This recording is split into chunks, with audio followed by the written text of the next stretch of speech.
I'm an artist slash professional creative. I work by myself. I'm an art director. I do a lot of advertising campaign, quite a bit of graphic design and art direction mainly. I do also photography and videography for various clients in Cayman and across the Caribbean mostly.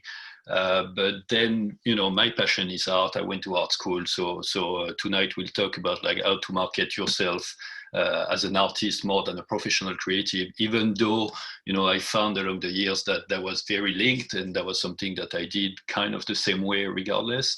And I want to talk about things that worked and things that didn't work. And just as a red flag before we even start talking about everything, I'm not a social media or marketing guru, as some people like to define themselves. I'm just a creative professional who learned how to work by himself and trying to find clients and feeding my family with it. So those are my techniques. It doesn't mean they're right for you, but I found along the years that some worked. I advise some clients as well to use them, and that worked for them as well. So I hope that you can take a little bit out of the conversation and make the best out of it for your own practice and for your own marketing and for your own success as an independent artist. At the end, we'll have some Q&As, obviously, and because I think it's important that, you know, people can express themselves and talk to me and ask questions if I miss the point. And then I'll make sure to send the presentation that I'm going to run tonight. I'll send it as a PDF, and Maya will share with all of you guys. So, like, you know, if you are in position of taking notes tonight, that's great. If you cannot, you will still receive the presentation separately, and you can use it at will. So the introduction is, you know, that's what I was saying. I'm not a marketing guru of any sort, but, you know, there are plenty of proven methods online that you can look up and sometimes pay a lot of money for it. I never used these. I just went on and went like a little bit on a wild side and said, like, you know, how is it gonna work? And I learned on my own, like most of the things that I learned along the way as a professional and as an artist. So, you know, there are things that work, there are things that don't work, but you learn from your mistakes, you learn from your successes, and most of the time you learn much more from your mistakes, and you move on and you go from there. So to brand yourself, I think there are a few things that, a few points that you need to put on paper, and then you need to remember and kind of like stick to it along your career, or at least for the first 3-4 years of marketing yourself. First, you need to understand what's a brand. 2, you need to define your own brand, and then you need to build your brand assets. You need to understand who's your audience. You need to market yourself according to who your audience is. And then you will add your branding marketing tools. And you, at the end, I'll finish with some branding and communication tips that usually go with your marketing tools. Just because if you don't have the right tools, you're not going to go very far. It's like that for every single profession. You know, a plumber who comes and doesn't have the right tools, just not going to fix anything in your house. For an artist trying to market yourself, it's exactly the same thing. So we start with what is a brand. You know, so a brand in general is a type of product manufactured by a company, by a specific company. It has a specific name, and, you know, we can name like thousands of brands, I'm sure. We'll go with Coca-Cola. It's a brand. We know what the product is. We know what it is. There's no double questions about it. So that's what a product brand is. A brand also, when you go a little bit more like into the details and the refining of it, can be a person perception of a product, of a service, or an experience, or an organization. For example, you'll think as the Ritz-Carlton in Cayman as a luxury product, which is like a hotel. You know it's a hotel, which is the product, but you know it's luxury because that's the way it's been marketed, and you know that whether you can afford it or not, for example, or you know that it's not necessarily the lifestyle you want to lead, and so on and so on. So that's the way it defined the brand. This is not a product per se that will give you in end, but that's something that you will experience according to the way they build their brand. So then we jump, so like we were like into the products, the experience slash service slash organization, and then we go into the personal brand, which is the one that interests us as artists, as creative and independent people who want to kind of like put ourselves out there saying, you know, this is my brand. So this is the personal brand. And And I found this definition online. I didn't make it myself, but I felt like it was very accurate. This is a recognized and uniform perception, of or an impression of an individual based on their experience, expertise, competencies, and actions. And I think the really key word in there is uniform perception. I think it's very important. Your brand can be very strong and very cool and very modern or whatever that is.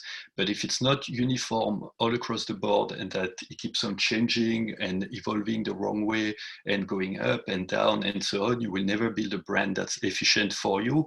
And that will never define yourself as an artist just because it'll be perceived that you're going a little bit all over the place without having like a very strong direction, and that's usually not a very good start to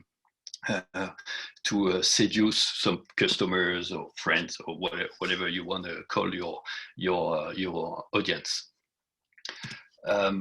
So once you understood what a personal brand is, you need to define it obviously for yourself. So first, it's who are you? So who are you? You John Doe, you are an artist, or you are an architect, or you are a painter, or you are a builder, or whatever you do in your art practice is who you are. Are you a man? Are you a woman? And so, like, what's your character? What's your essence? What do you bring to the table? Then what do you do? Are you, a painter? Are you like a drawer? Are you a, sculpture, or are you a digital artist? Whatever. You need to define what your main practice is, and that can be several. It doesn't really matter as long as you understand what it is, and you can actually look back, take a few steps, and say, okay, this is what I do. And then, of course, that's the tricky question. What's the value of your work? And that can be defined, and we'll see a little bit later, along, how much experience do you have, and how many clients do you have, and, what do you think, what do you believe your worth is, So, like, do you charge $200 an hour, or do you charge $4,000 for a sculpture, and so on and so on, right? And that's a fine line. You need to really understand where you're going and what you do to be able to measure what the worth is, and you need to understand the market, and you need to understand your audience. And again, it's all very intricate, and it all flows together at some point. And I'm not gonna lie, it comes with experience. You're not gonna get up one morning and understand your value right away when you're an artist or a creative person. The second question that you need to ask yourself when you define your brand is, what is the reason for you to brand yourself? Do you need to brand yourself? Do you need to go out there and tell people, hey, this is who I am, this is what I do, this is what I represent, this is what I'm trying to sell you or share with you, or experience with you, whatever. I found at the beginning, I tried, as an example, I tried to brand myself quite a bit when I started. And once it was done, I realized that, I had a very strong base of clients. It wasn't many clients, but they were good ones. And then I stopped marketing myself, because I felt like, I kind of like reached my capacity to the point where I wanted to do well for my clients. And I didn't want to kind of spread my wings and trying to get like 1,000 little projects that wouldn't lead me anywhere. So that was me defining my brand, saying, I'm going to be a little bit boutique, I'm going to be a little bit exclusive, but I'll do my best for these people who trusted me from the start. It doesn't mean it's the solution. Some people prefer to have like tons of projects and going right and left and so on. I tend to be a little bit more an hermit and like stay in my corner and trust people and build a stronger relationship with the same people when I can. To define your brand, you need to choose 3 strong words pillar. That can be 4, that can be 5, that can be 2 if you really believe in it. I thought that 3 was the right number. And I think, that needs to define your character and the way you work, and maybe the way people are going to perceive you. So I give you an example as well. And, the best example I have, I guess, is myself, from at least when it comes to my own branding, right? I define myself as creative, as professional, and are reliable, and I guess with experience, which come with reliable. And this, I stick to it. If I start a project and I cannot add these 3 points to the project, I'm not taking it, because I feel like I'm not going to be able to commit it. I'm not going to be able to be successful with it. So the creativity comes obviously with any creative jobs. If you're not creative in a creative job, you're going to struggle quite a bit from the start. Professional will come back to it. It's something that's very important to me, just because I feel like, people have tendency to think that artists are a little bit on the loose. So you need to prove even further that you're even more professional than any other professions around. And then reliable is really key to me, because that's what I built, 60 or 70% of my clientele. It's being, you don't miss deadline, you always deliver quality, and that comes with experience. So when I said, being reliable is comes with experience, it's really what it is, because I learned how to manage all the timeline and the work that comes with, and so on. But those are my tricky points. Obviously, when you're a creative and an artist, you need to find them for yourself. You can just, pick fancy words on the internet and figure out.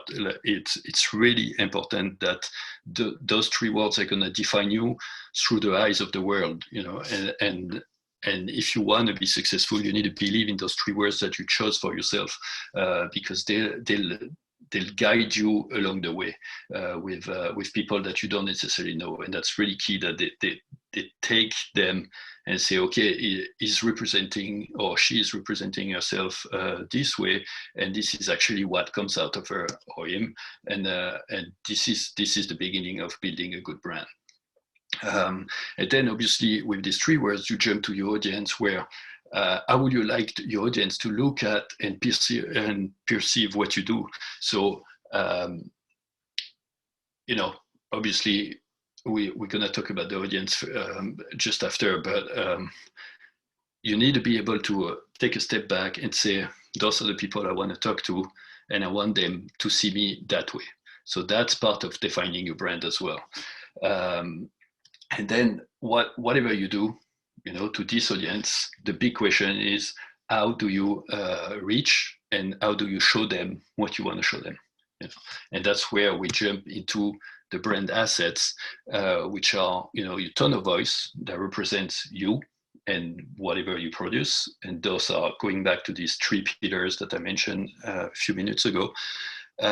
Visual consistency across all platform and assets and collateral. Again, this is very important in any brand, whether you're small or big. If you don't have visual consistency within your own brand, it's going to be very hard for your audience to understand and see it as kind of like an entity. For example, I mentioned Coca-Cola at the beginning. I can ask anybody in the street at any time, which color is Coca-Cola, and they'll be able to tell you it's a curvy font, and it has some sort of red behind, and sometimes it's black. But people will know, because they've been working with a very limited color palette, for example, very limited font and characters management, and that's how they built that brand over the years. And now nobody cannot know what color Coca-Cola is, and that's an efficient way of building a brand. Obviously, they've been doing that for years and decades, but that's still very strong. So visual consistency is very important, and we're going to talk about it in marketing tools as well. Online presence. I met a person a few weeks ago. Sounds funny in 2020, but I did meet a person a few weeks ago, and they were saying, I'm trying to shift off internet and try to build something else without using internet. And I thought of it, and I said, this is going to be very hard, because internet is our best tool nowadays, and it opens a lot of doors that we shouldn't open, and it goes all over the place, and it's very hard to manage everything that you want to put on internet. And so, but at the end of the day, if you're not using internet in 2020 and for the next 10 or 15 years, you're probably going to miss out on quite a bit. And for some various reasons that I will define as well with the marketing tools. But basically, somebody saying, oh, I'm just going to go like door to door with like printed leaflet, it's tough. Like, it'll cost you more. It's a lot more work, and it's a much less efficiency as well. So, and the last brand asset that you need, so just to repeat, and again, I'll send the presentation, but the first asset is tone of voice. The second asset is visual consistency. The third asset is online presence, so internet tools. And then the fourth one, which is very, very important again, is a strong portfolio. It's nice to be an artist and to have a bunch of stuff done and have like a busy schedule and have like a great, studio with like a bunch of little things. But if you don't have that consolidated somehow in a digital portfolio that you can send to people when they want to say you're losing a step. And building a portfolio is actually not that difficult. It's a very straightforward process, and I think it's very key.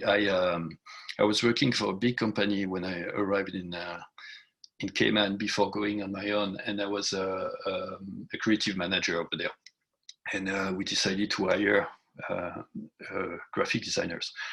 And they came for the interviews, and half of them didn't have a portfolio to show.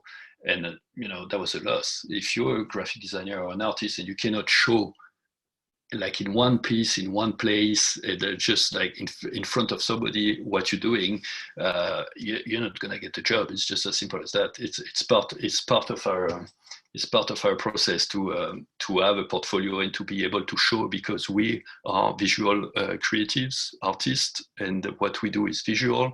And if we cannot show what we do, we're not going very far. So after this brand asset, we need to understand what is our audience, who's your audience? So who are you trying to reach to? And, with your product or /art, and why are you trying to reach to these people? So you need to understand what it is. If you sell some like little prints that you can put on the wall and stuff, maybe you can reach to a lot of people. If you sell like big, large painting that can only fit in large offices, maybe that's your audience. And corporate stuff. It's just a matter of like understanding, okay, my product can reach to this, and of course, as artists, we want to talk to everybody, and we want the world to know about us and to know what we're doing. But it's not as simple. Obviously, you need to understand who can actually see and understand and maybe purchase and maybe use your product. So it's important to understand your audience. We don't all have the same audience. But most of the time as artists, we kind of tend to a little bit target the same people. So once you understood your audience as well, it's easier to develop your marketing tools as well, as thinking, oh, I'm reaching out to 75 or 80 plus people, a year old people. So you have this older generation, that's your audience. But for example, you're not going to reach them via Instagram. That they're not on Instagram. That's just, the way it is. So you need to understand your audience to understand your tools. If you're targeting kids who are like 4 or 5 years old, then you need to make sure that you understand that your audience is actually their parents, because you're not going to reach directly to kids. So this is, who are you targeting? What are the tools to target these people?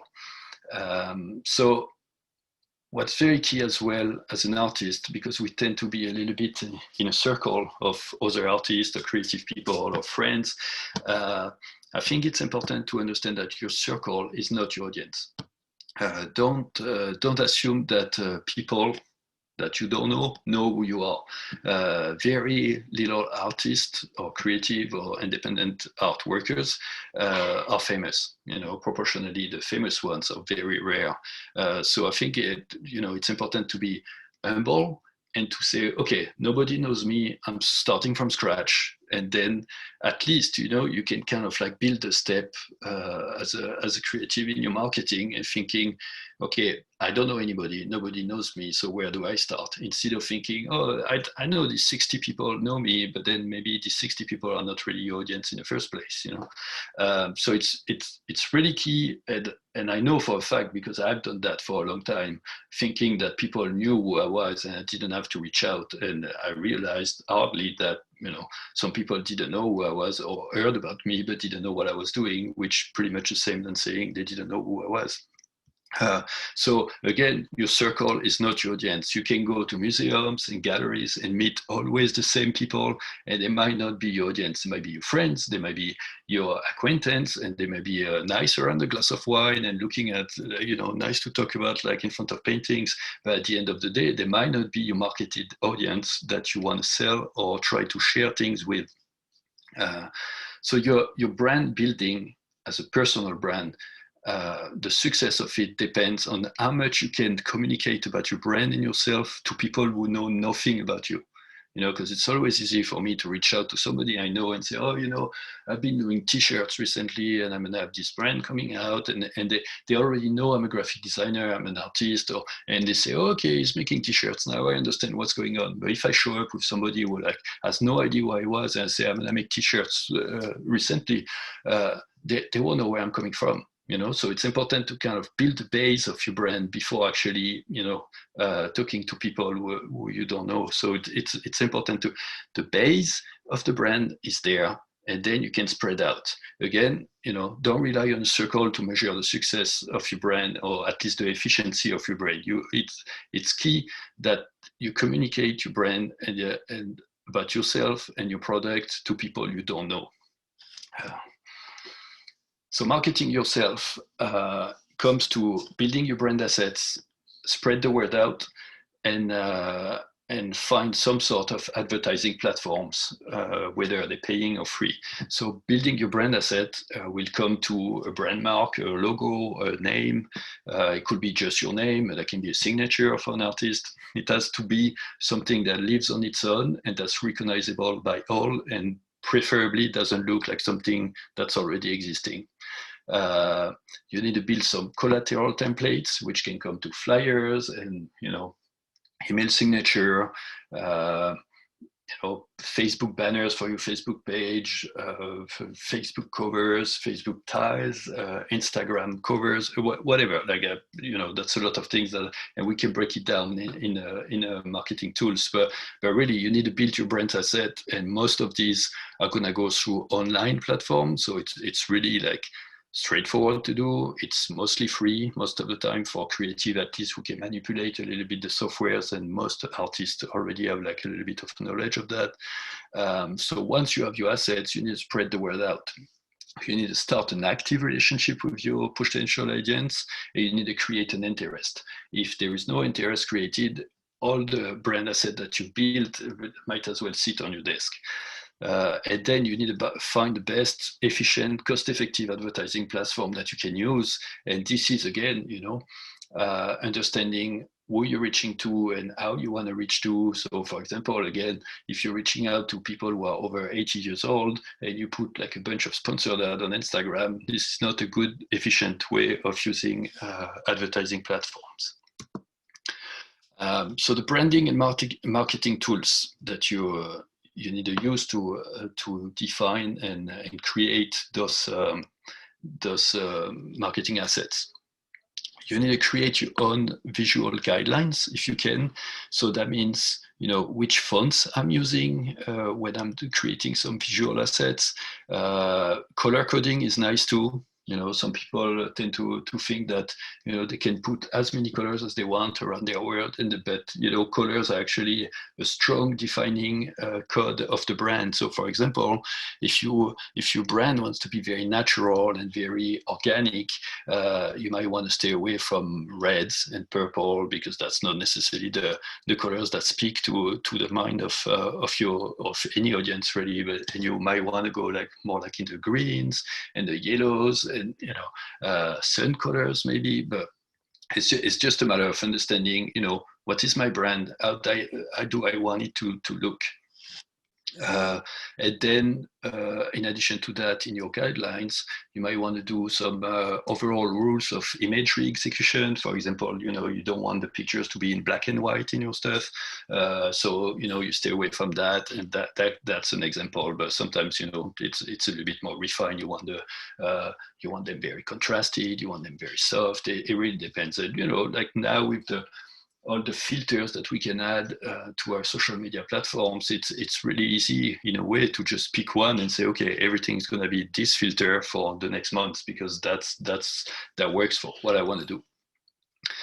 So these visual guidelines are really important to enhance your brand recognition. So if you build like those visual guidelines now, in 6 months, you actually will be happy to have them because you'll stick to them, and you look back and the first 6 months of anything that you produce will be like very consistent visually. Even if it evolves, it's consistent and people recognize that. It's just a natural brain effect that, you know, you stick to what you know, kind of thing. Um, the second part of marketing tool is, you know, again, I go back to internet, but as a creative or as an artist, and because you need a portfolio, whether that portfolio is a PDF or online, you're gonna need some sort of website.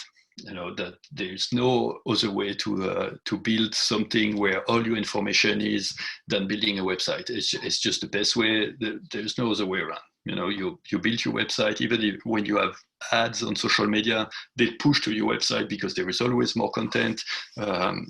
Social media can be limited in size, in spread. Everybody's on social media, so sometimes it's like gets a little bit busy for the user. But your website is yours. That's all there is. That is you, and that's like your part of the world within the internet. Your website needs to be user friendly. It's efficient. You can't just crash every other day. And you know, you've got a lot of platforms now like Wix or Squarespace that are mostly free and very easy to build. There's an admin side to it as well, so you can actually edit, add up things. It's, you know, you can find somebody who can use them, and that usually doesn't cost that much to build like this kind of website as well. But I think it, you know, that's one of the first thing I did when I started building the website. I rebuilt it recently just because I felt like it was like a little bit getting a little bit older. Website move quick, you know, the fonts change, so you needed to be like responsive for fonts because most people will look at your website on the phone or on a tablet and not on desktop anymore. So you want to be conscious of all these things, but it's very important to keep it editable. You don't want to have to go back to the developer every time you need to change something on your website. It's you know, most of these websites have an admin side where you'll go in with a password and you'll change or add pictures or change copy and so on, and remove the stuff you don't want anymore. So it's not that hard to build a website, but it takes some work in preparation. The website execution itself is not that hard. It's just more like thinking, okay, what do I want on my website? I have some clients who comes to me and say, oh, we need a website. It needs to look like Apple website, you know, and then I say, but your product is not Apple, and you're not selling anything that looks like Apple, and you know, your functionality of the website is definitely not like Apple, and so, like, you know, after tons of discussion, we go to a plan where, you know, the website is definitely not Apple anymore, but it works for their needs, and that's what's key. It has to work for your needs. It doesn't have to be the same website than somebody else. And then once you have your website, you need to make sure that you keep it alive. A website that's sitting on the internet, not moving for like 2 or 3 months, is not going to make a big difference on Google, for example. You know, if you want to keep your name up the list in Google, you're going to have a website that needs to be a little bit alive. So the best way to do it is either to have a social media feed within your homepage, or you can have a blog that's embedded within your homepage as well. So the copy content of the front page of your website moves a lot, and that keeps the Google's robots alerted, which keeps them up the list. That sounds crazy, and you know, like one of these things where robots are leading the world, but that's really what's happening in Google. They pick up websites that keep on moving. So you'll see all the big websites of stores and so on, they always have like slideshow with imagery, a lot of copy as well that's changing all the time. You don't need to change much. You just need to change, you know, 100 words a week or 200 words a month, whatever, but you just keep it fresh so your name stays up. So then once you build your website, or, you know, you can do that after, it doesn't matter which order you do it, but you need to create your social media platforms. Again, you need to be conscious of your audience. If you're targeting corporate entities, for example, you might want to do a LinkedIn account, I mean, I have a LinkedIn account. My target is not corporate at all, and so my LinkedIn account is just dead somewhere. I never use it. I never get any notification from it. So it's not the right audience for me. So this account is not useful at all. So depending on who you're targeting and who you want to talk to and share your product with, you want to build these things. Obviously, the main two right now are Instagram and Facebook. Twitter in Cayman is not that great. It just didn't catch up. I think Twitter has a little bit of a nature where it's very successful in places where it moves a lot. So in New York, everybody will have Twitter because they'll get noticed for something that's happening there. And tonight and tomorrow there's an exhibition there and so on. But here, because it's a little bit more like in slow motion at the scale of the country, I think Twitter just never catch up. It doesn't cost you anything to have a Twitter account, and you probably can cross-share through the platform. Whatever you post on Facebook, you send it to Twitter automatically, kind of. That can work as well. But I would recommend Facebook and Instagram. Instagram is moving pretty quick in Cayman. Plus, it's image-based, so for visual artists, it's pretty. It's a bit of a dream. You can build like really, really cool Instagram accounts. That was the plan for the people who built Instagram. And then they realized that a lot of people were using Instagram, just to be in swimsuit, which is fine too, but that's not necessarily the way they were building it. So they all left. All the people who created Instagram sold it to Facebook, I guess, and they just all quit. They made enough money from the sale and just said, but that's not what we built it for. So we out, which is, very revealing of the world in which we live in. Anyway, so in addition to building your your social media platform, remember you need brand consistency in that. So you can't just have a cover on Instagram or a logo on Instagram in your profile picture and then a different logo on the Facebook one. So stick to the consistency at all times. In addition to this, you might want to learn basics in layout if you don't have already, in Photoshop, Illustrator, and InDesign, which are the Adobe suites, because that will help you building your branding tools and assets without having to use someone.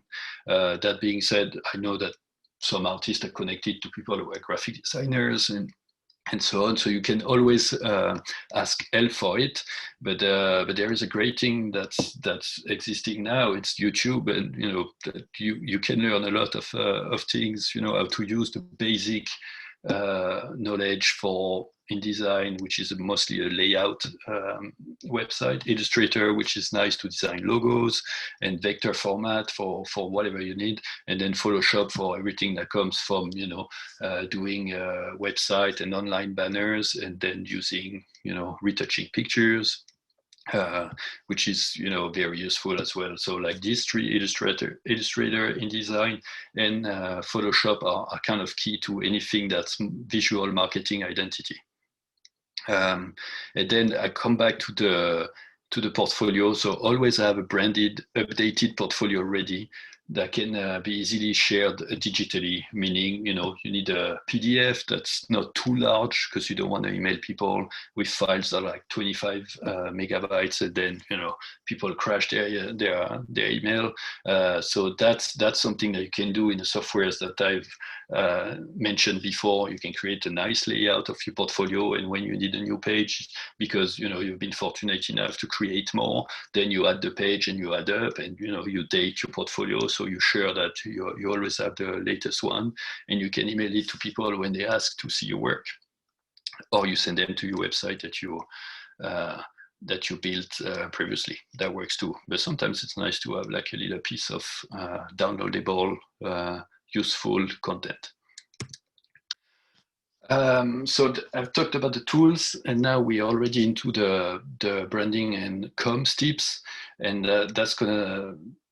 Every time I talk to people about these tips, I feel a bit like paternalizing people, but I feel like there's a little bit of a loss of professionalism in communications overall, and then again, because not most people, but you know, a lot of people tend to think that artists or creatives are a little bit on the loose end, and they're not as disciplined and professional as, for example, accountants or, you know, lawyers. Uh, I feel like we need to work a little bit harder to prove ourselves that, you know, and to prove people as well that we're efficient, professional, and dedicated to our craft.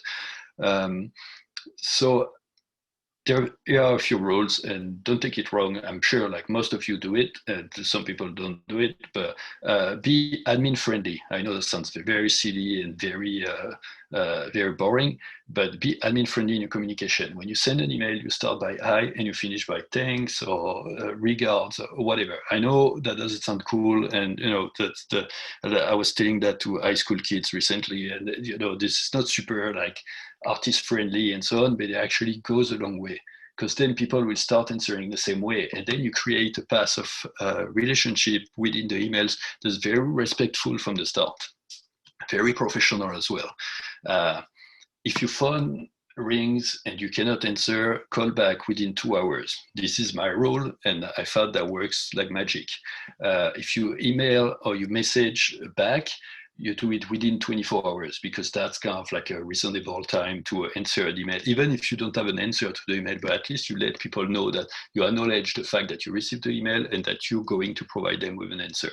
Again, it sounds really ruley, but along the years with my experience, I thought that discipline was probably 75% of my success, just because I stick to these rules. It's a bit mechanic, it's a bit like army-like, but then I don't have to think of these things. I just do it automatically, and I can focus on the creative part of things. So if you reach out via email for the first time, you're not answering the email, you're actually like sending an email. It's often your first impression and direct communication towards the audience. So you want to have like an efficient email signature installed. And when I say efficient, it doesn't have to be fancy. It doesn't have to be shiny everywhere. It doesn't have to be giant. Don't make it too big, because it won't fit fonts. And that's very frustrating to look at an email that half of it is the signature. Just do like, if you have a logo, you place the logo.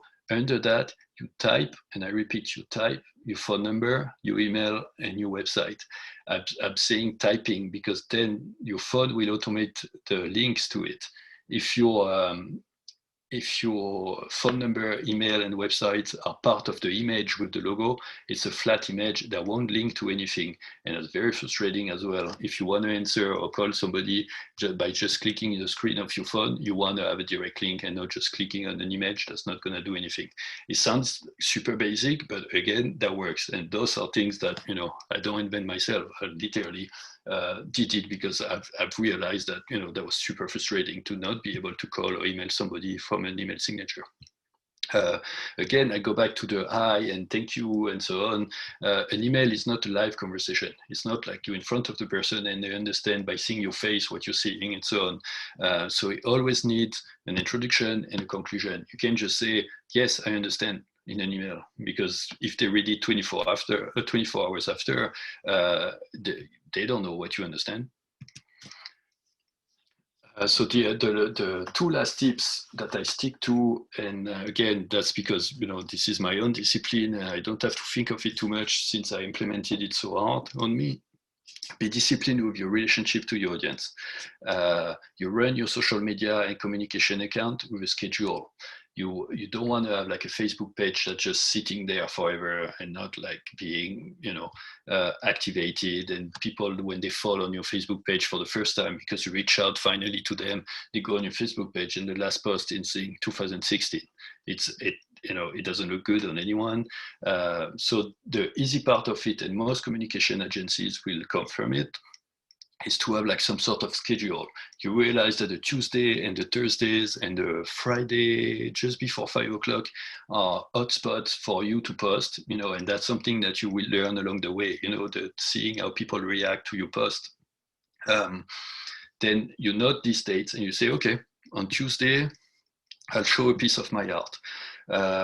On Thursday, I'll just share something that I've seen in a world, in a museum or whatever.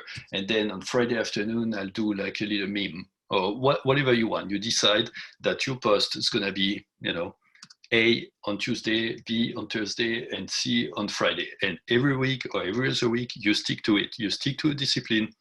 So suddenly you do it, and in 4 or 5 months you're gonna like, you look back and your social media accounts will look like super sharp because it'll be branded, visual, consistent, and then it'll be an order of things that actually make sense. And it's like kind of like going a little bit like through a portfolio, and that's going to build your brand very easily. It doesn't take that much work to do it. You just need to stick to it a little bit. And sometimes, you know, there's nothing else to post, or you just don't feel like it, and maybe you can jump a couple of days. But I think it's very important to have some sort of action, continuous action on your social media platform. Don't look at my social media platforms now because they're terrible, and I stopped doing it a long time ago, but that's just my personal choice. My recommendation for strong brand building is to keep going at it.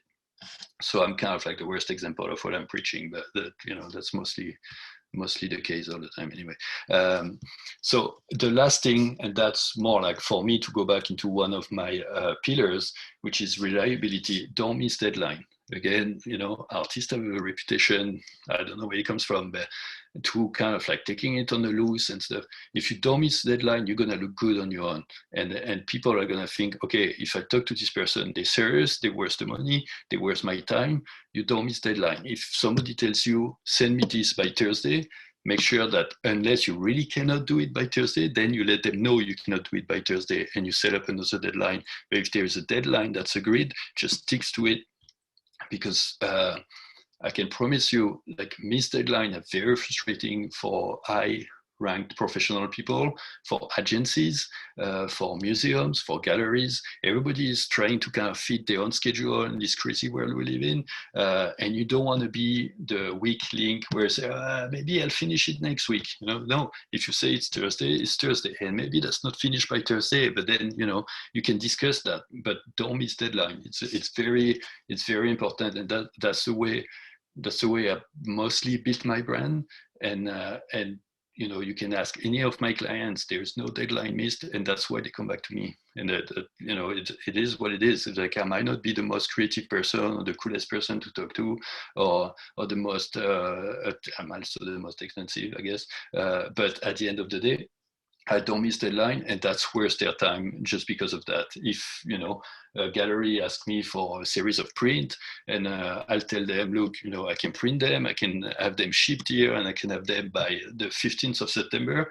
They'll know from experience, from dealing with me, that they'll have them by the 15th September, and there won't be any hiccups. And that's very key in personal branding, having like some sort of uh, self guidelines that you stick to, because then suddenly you look good. You know, that makes you look good, and that makes you move forward, and you can focus on the creativity versus just always like questioning, oh, why did I do that, or am I late on that job, and so on. So you want to forget all the mechanical aspect of things just because you thought of it very long and hard, and you organize yourself about them, and now it's kind of like running a little bit on automatic, and everything that's like creative, then you can focus on. Oh, I reached my last page. It's time for Q&As. How long did I speak? Whoa, that was a lot of talking. Okay, so this is the end. I still don't see you. I only see Maya. So this is the Q&As. I'm guessing you can unmute yourself if you want to ask a question. I'm here and free. I'm happy to discuss with everyone.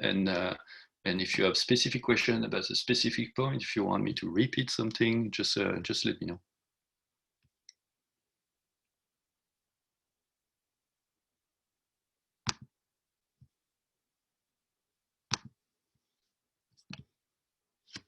I cannot hear anything. Any questions from the audience? Feel free to unmute yourself if you have a question, or to throw it in the chat as well.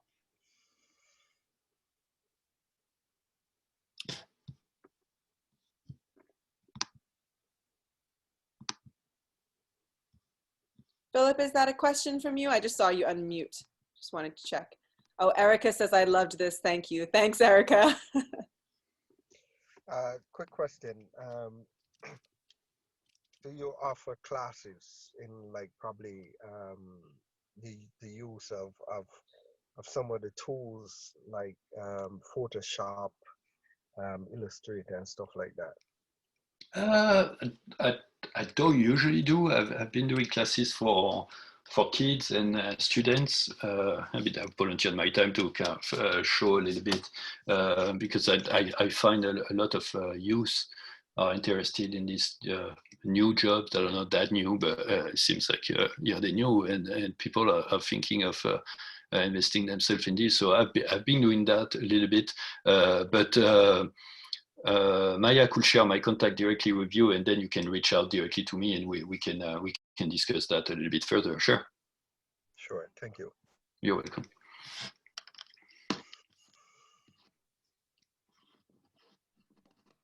Any other questions about the points? Or was it a little fast? I felt like I was like racing through it. All right. Next question from me. Yeah. Yeah. Okay. I'm I'm trying to go into a t-shirt business. I know, it's very competitive. What would you suggest to give someone coming in so late in the game the edge? You know, Why do you feel? Why do you feel it's competitive?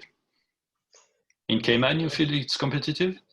uh, hmm, because I'm not just only looking on Cayman in terms of like my designs.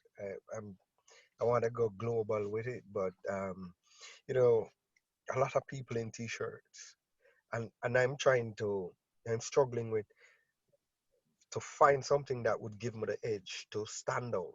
Yeah.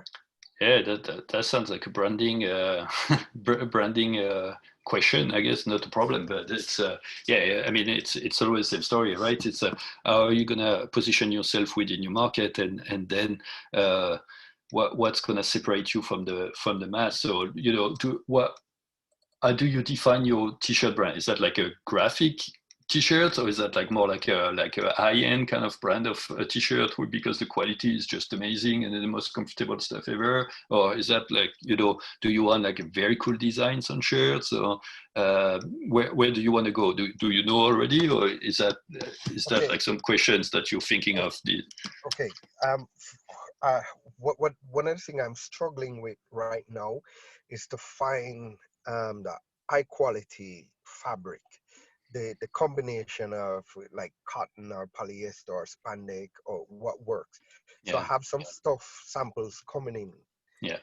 We'll have to take into consideration we are in the Caribbean, so I can't go too thick, but I don't want to because the name I come up with is Pasenia, which is a combination of my name, yeah, and I, I want it kind of have a little IN kick to it.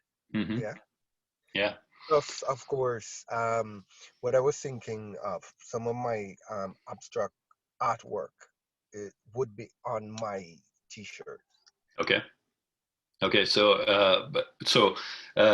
Three things.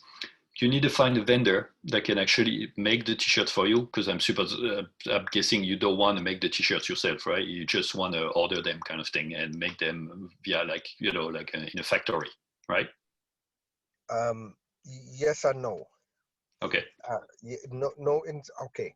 I was thinking. I have a friend here who from Nepal who was in one of those factories. So I was saying, well, we could bring in the material and make the t-shirt here. So it's labeled actually made in Cayman, Mm-hmm. and Gotcha. not Yeah. Yeah. say a factory out there. Yeah. Yeah. But Yeah. of Yeah. course that would be a limited amount. Yeah.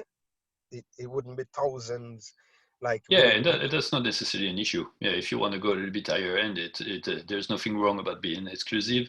And then again, if you start your market in Cayman, you're targeting, 70,000 people top, to start with. So you don't need like crazy quality. I'll give you an example. I've done t-shirts in the past, just because it was a good marketing tool at the time, because I will sell t-shirts and then my name will be on it, kind of thing. And then people will realize, oh, that guy is creative, I'm gonna reach out to him, whatever. So what I did is like I found a vendor in the States. It's a very common thing. It's called a custom ink. So you can look at it, customink.com. They just, make t-shirts. And then I had them sending me samples of quality of shirts, because they do it. And then, I tried them on and stuff. And then I picked the quality of the shirts that I wanted, which are like a 50 cotton, 50 polyester. It's a mix. They're very nice. Well, actually, I'm wearing one right now. You can't kill them. Like, I've been washing them forever, and they don't shrink and they don't change. It doesn't matter, right? But and then this vendor sent me screen printing samples where, to see the quality of how they produce it on color t-shirt, white t-shirt, black t-shirt, because it's a different technique depending on what you do. How many colors? Because the more colors, the more cost, because they're gonna have to run several layers of inks and so on. So your steps right now are find your vendor, find the quality of shirt, and find the technique of how you want to print the shirts. So those are the three main steps. Once you're there, you can start marketing and so on. But as long as you're not happy with your product, I would say, marketing yourself is probably a little bit premature. So you want to know, and then you need to be ready to kind of like give away a few at the beginning, just to see how people are going to react to it, and like, are they comfortable on it? Do the kids steal the shirt to sleep in? Because that's usually a good sign of quality, and so on. So those are the things you want to take in consideration. Yeah. Beautiful. I appreciate that. Sure. Anybody else? We had a comment from Simone that she really enjoyed the tip about scheduling posts on certain days, and that she's going to be implementing that going forward. Yeah, so thanks, absolutely. Thanks, Simone. Yeah. It's a very common things that being done. Like if you follow agencies and like brands that are a little bit solid and creative, creative people that are a little bit solid, or even like people who do like hair products or like hair reviews and stuff like that, you can tell that there is something about it. They will never post at certain times of the day, just because they know they won't get the reactions, and so on. Like, I cannot tell you the days, because it really depends on what you're doing and how you're gonna reach your audience. But I know for a fact that there are some days that I avoid myself, because I saw along the years that there was no reaction on these days. I don't know what people are doing. I mean, every time I see people, it looks like they're on their phone. But some people just don't like things on Sunday mornings. That's just the way it is. They're on their phone, but they don't like it. Okay, I've got another question from Simone. She asks if it's better to go with color branding that she likes personally, or if she should kind of think about it more from a customer's perspective. Both. You obviously don't want a logo with the color that you don't like, but you also want to consider what's your purpose. What's the purpose of your logo. I went through the easiest part of it. I just did my logo in black and white, so that's done. I didn't ask myself the question, but it's a bit of an artist approach, where I say, oh, there's so many colors, I'm just gonna make it black, so I'm okay. But I think regardless, whatever you do, your logo should be able to work as a black and white version, because it might come to a time where your logo, your signature or whatever has to be treated in black and white. And if there are too many colors in your logo, this is going to be difficult. So my recommendation here would be, if there's more than 3 colors in your logo, just think of it twice. You know, it happens. You'll see brands with like, you know, PwC, for example, is one where they have a lot of colors in the logo, and they have a lot of colors in their color guidelines. They have even more than in logos. It gets a bit, you know, sometimes it's a bit complicated to understand where it's going. But you know, they've made that choice and they assume it, and it's obviously a very strong brand. But I would say, to answer your question, make sure that your logo works in black and white. And if you go colors, do 3 and be comfortable with it in the first place, right? You're not gonna be comfortable advertising a logo to your clients if, you know, you don't like it. You know, for example, like I don't like purple. You know, that's just me. And I would never put purple in anything that represents me, basically, just because I wouldn't be fully confident. Or I would look back later thinking, like, why did I put purple there? I just don't like purple. So it's really, you know, I mean, ultimately the colors that define you are going to define your brand and are going to define the way you reach out to people. So, I mean, unless, you know, you're selling, I don't know, I'm trying. If you sell plants and your logo is bright red, yeah, that's probably the wrong color. You know, that's probably the wrong choice. But those are things that are very, you know, touchy feely, right? It has to be what you're comfortable with. And again, if you limit yourself to 3 colors within your logo, you're probably gonna find the right balance. Awesome. Any other questions?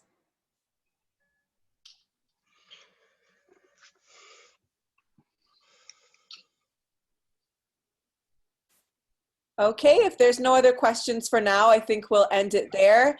Thank you so much, Pascal, for joining us tonight and sharing your wisdom with everyone. And thank you You're to welcome. all of the audience members for joining us as well.